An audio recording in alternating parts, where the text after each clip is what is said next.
ये 23वां नगर कीर्तन निकाला है आपके बार में। और आप देखते हैं इधर का नगरवासियों का सच्चे का भाव कुछ अलग ही है।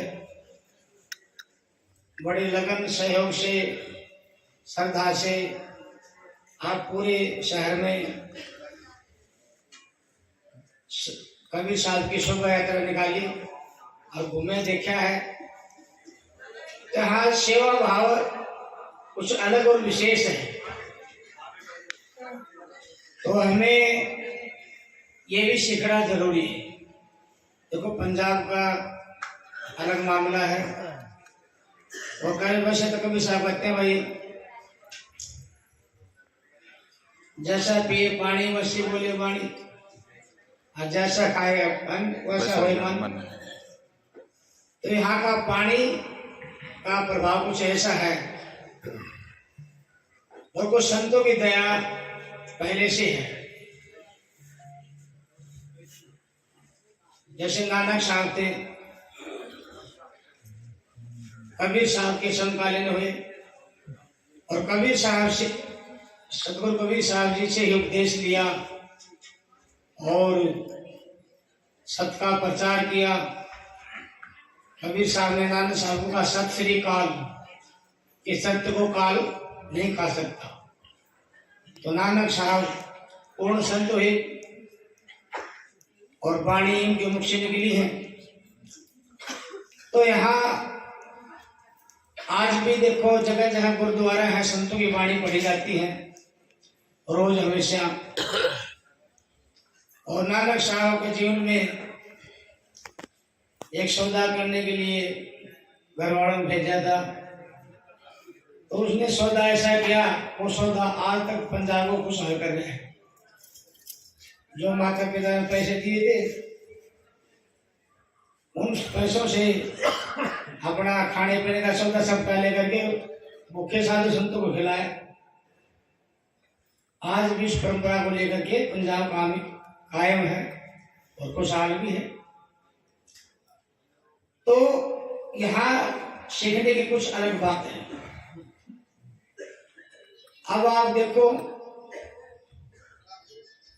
कबीर साहब ने नानक साहब को उपदेश दिया। गरीबदास कबीर साहब के शिष्य थे, ईसा संत भी थे, दादू साहब भी थे और भी पिपा साहब बड़े संत हुए चले गए। राजन का नाम है। तो जितने भी संत हुए संत श्रोमणी सदगुरु कबीर साहब है। ये सत्संग का उपदेश, सत्संग, सत्य का प्रचार सदगुरु कबीर साहब ने चलाया। आप देखो आज हम गुरु महाराज जी की दया से जो सत्संग में बैठे हैं, सत्संग कार्य उनकी दया से, तो गुरु इंद्रमणि महाराज जी पर सदगुरु कबीर साहब की पूरी दया थी। गुरु आज जो सत्संग जो आप सुन रहे हैं महाराज जी की दया से, गुरु की दया से, ये कबीर साहब का यथार्थ जो का तो सत्संग है।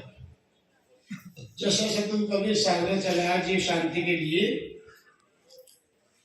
तो गुरु इंद्रमणि महाराज जी को सदगुरु कबीर साहब की दया थी और सदगुरु कबीर साहब की आदेश से ये सत्संग चल रहा है। और आप सभी सत्संगी भाई बहन गुरु की शरण में आए हैं,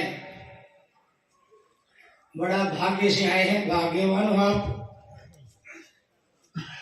और गुरु महाराज जी का बताया सत्य का मार्ग को हमें मजबूती से पकड़ करके और इस जीव की भलाई के लिए ये मनुष्य को सफल बनाना हमारा कर्तव्य है। दृढ़ता से, मजबूती से मालिक के नाम को याद करना, लगन से सत्संग भावना बढ़ाना और अपना जीवन गुरु की दया से सफल करना हमारा फर्ज बनता है। तो गुरु महाराज जी को सदगुरु कबीर साहब की दया थी। महाराज जी ने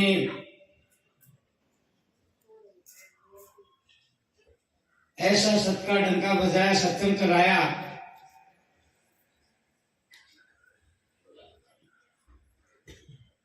और महाराज जी ने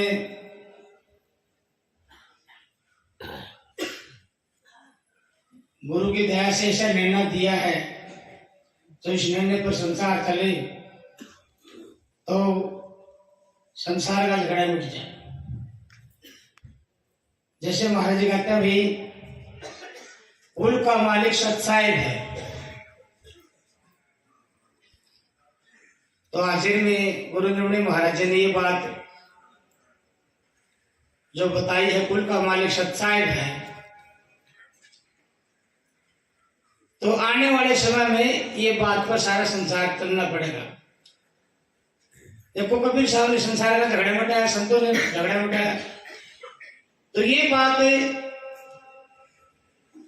को कोई भी सरा नहीं सकता। जैसे चोरी है, चोरी का जो निर्णय होता है वो सभी पर लागू है, उसके विरुद्ध कोई जा नहीं सकता, सभी एक मत पर चलते हैं। तो सतगुरु कबीर साहब सब चोरी हुए, और महाराज जी ने भी गुरु की दया से ये बोलता को गुरु की दया से परख्या, बोलने वाला कौन है आपने सुना भी है, महाराज जी ने भी बेंदर भी छपवाया था, ये बोलने वाले की खोज करो। साधु संत भी ये करते, जिसके आधार से संसार की रचना हुई है, जहां से उत्पत्ति हुई है वहीं जाके शांति मिलेगी। जिसके आधार से संसार की रचना हुई है वो क्या पावर है, क्या ताकत है, उसकी खोज करना ही जीव को शांति मिलने का मार्ग है। इसलिए कबीर साहब ने सत पंथ चलाया। तो महाराज जी भी गुरु की दया से जौहरी हुए, बोलता को परखने वाले, विवेकी साधु संत हुए, साधु हुए, और ऐसा साधु कोई बिरला ही मिलता है। जिस पर सतगुरु कबीर साहब की दया हो वही ऐसा प्रचार कर सकता है, बल्कि सबके वश की बात नहीं। तो देखो कबीर साहब संत श्रोमणी में, और कबीर साहब कहते भी हैं, हम करता सकल सृष्टि के, हम पर दूसरा नाही, कहे कबीर हमें चिन्ह नाही पड़े 84 माही।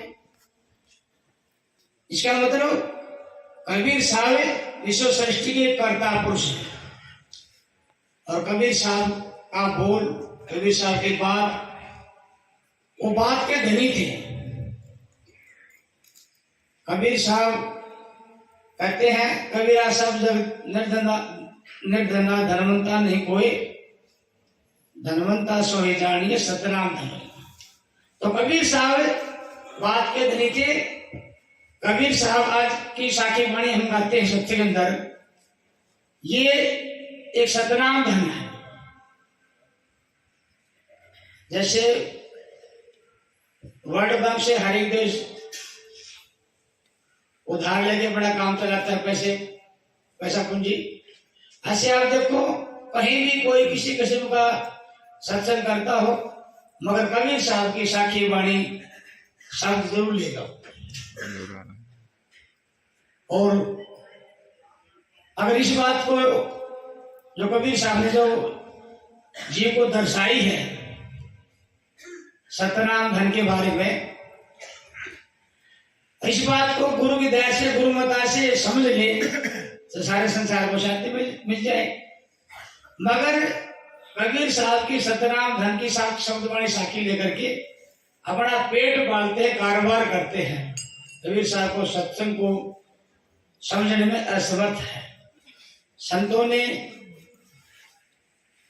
सत्संग फरमाया, शांति की बात कही, जीव की शांति की बात कही, और सत्य का प्रचार करा, साहेब का नाम का।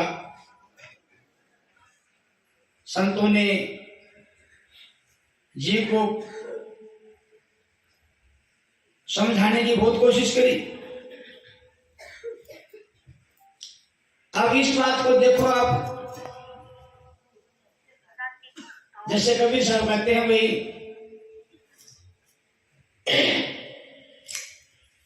सत्य एक है। महाराज जी ने भी बात बताई, एक सत्य के बराबर दूसरा सत्य खड़ा नहीं हो सकता। अगर एक सत्य के बराबर कोई दूसरा सत्य खड़ा करता है तो झूठ को हम पर थोपते हुए सत्य से दूर कराता है। और इस बात को आप देखो विचार करके, तो इसी बात को भूल करके आज संसार में कितने मजहब चले हुए हैं। संसार झूठ में बहता जा रहा है।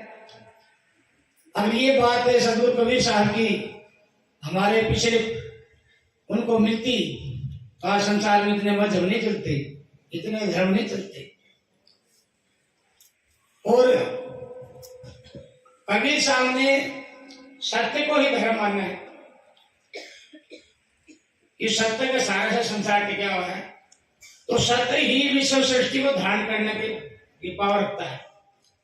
और इसके अलावा कोई जो धर्म के नाम पर जो मजहब चले हुए हैं, आप देखो उनको मानने वालों को देखो आप, कोई ईसा को मूसा को बौद्ध को जैन, कोई मोहम्मद को शिव को गोरख को ब्रह्मा को विष्णु को शिव, इस सभी को मानने वाले हैं। उनसे पूछो भी क्या इनके अंदर विश्व सृष्टि को धारण करने की पावर है क्या? विश्व सृष्टि को धारण करने की इनके अंदर पावर नहीं है, क्योंकि इनके सहारे से तो सृष्टि चल नहीं रही, सत्य के सहारे से टिकी हुई है। तो इस बात को देखे हैं कबीर साहब ने जो सत्य को धर्म माना है, इस बात का प्रचार करा जाए संसार में तो सारा संसार का झगड़ा मिट जाए। जैसे हिंदू धर्म में कहते हैं भाई सनातन धर्म सबसे पुराना है, लेकिन सनातन का मतलब होता सबसे पुराना, और वो सबसे पुराना क्या है वो तो समझ में आया नहीं, सनातन को धर्म मान लिया। तो वास्तविक में धर्म है वो सत्य है,